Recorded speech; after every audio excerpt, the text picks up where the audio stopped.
traveling and doing a lot recently, and I've noticed that my busiest days are the ones that I most want to capture in my traveler's notebook, and they're also the ones that I have the least amount of time to write and draw about. So over the past few weeks, I've come up with a few shortcuts, ways that I can still capture the essence of a day in my notebook, but I don't have to spend more than 5 minutes or so doing it. I mean, I would love to have an hour or an hour and a half every day to draw out the highlights and write my favorite memories, but let's be realistic, that is just not always possible. I have 5 different techniques or layouts that I rotate between depending on what I want to capture from the day. Let me open up this notebook and show you what I've been doing on those busy days.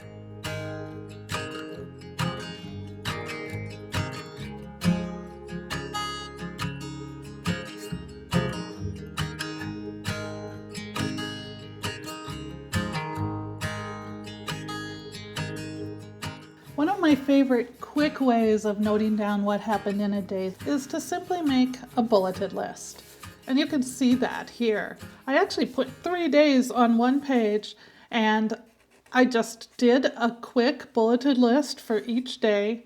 Sometimes I talked about exactly what I did, what I accomplished, and sometimes it was more of an emotional feeling about the day. So like here I wrote, I felt chaotic and out of control.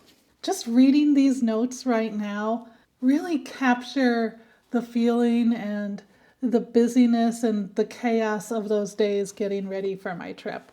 And I don't need a full page spread for each day in order to be able to dredge up those memories. Here's another place where I did several bulleted lists for my days. And these were done during vacation. In this one case, this was a really core memory sort of day.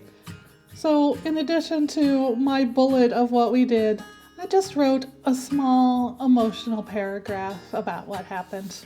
I do love having illustrations and my own drawings in my journal.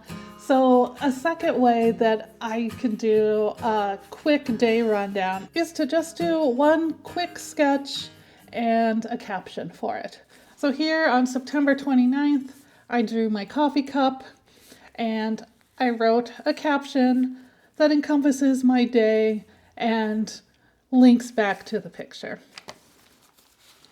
Here's another day where I did a sketch, and I actually did this sketch very quickly even though it looks rather complex, and then I just wrote really only a couple of sentences about what happened that day. This one sort of combines the quick sketch with the bulleted list, but there's only 2 bullets on there, so it wasn't the most intense sort of journaling that day. I do want to point out that this sort of quick journaling is more the norm than the exception for me, especially when I'm traveling. Even so, it is still enough to really capture the flavor of a week or a month or a day when I flip back through it later. Similarly to the sketch and the caption, I sometimes do a photo and a caption. There's a good example of that right here. This day we drove up into the mountains, and this was a photo that I took on my cell phone and printed out in order to stick it to the journal. It actually comes out on sticker paper ready to go straight in, and it's not a lot of work at all. A fourth quick journaling method that I really love is the 3 good things. On this day, I also happened to draw a sketch, but you don't have to. I love 3 good things because when my son was little, this was our bedtime ritual with him. We would always look back on our days and try to come up with 3 positive things that happened, no matter how big or how small they are. So on this day, Monday, October 6th, I wrote, I slept in and woke up refreshed. It was a rainy and cool day, and I love rainy days. This was probably the coolest day that I will have on my whole trip, and I was just soaking it in. And then I spent a cozy and productive afternoon at Improper City, which is a coffee shop slash bar slash food truck park about a block away from where I'm staying right now. I know you won't be able to picture Improper City in your head when you look at that, but I will.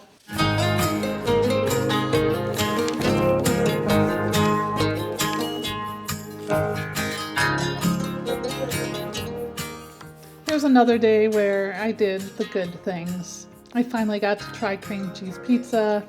I spent the afternoon hanging out with my son, and we explored a small town nearby and made some really fun discoveries.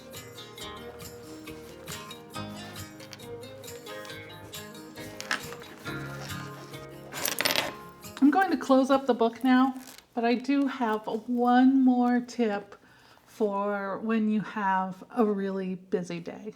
Number 5, and you may think this is a cop-out, but I don't. Number 5 is to simply skip the day.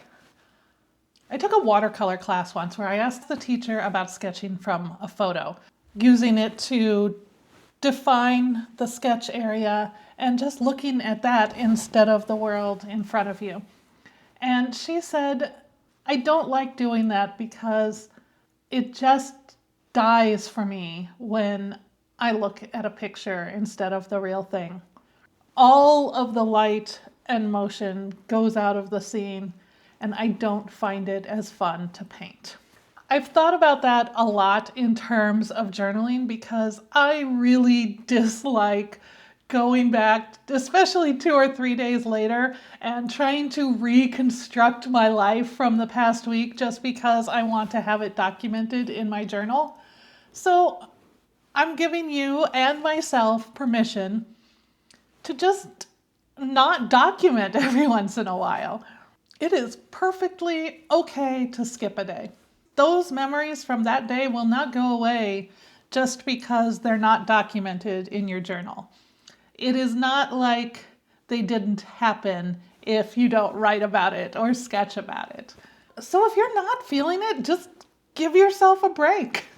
And I am going to try to do the same for myself. Hopefully, even as you give yourself a break sometimes, you can also use some of these other techniques so you can still satisfy that creative desire to get your life into a physical form that you can flip through or your family or friends can flip through in the future. And until next time, I'm wishing you love and joy and all those good things, and I can't wait to talk to you again.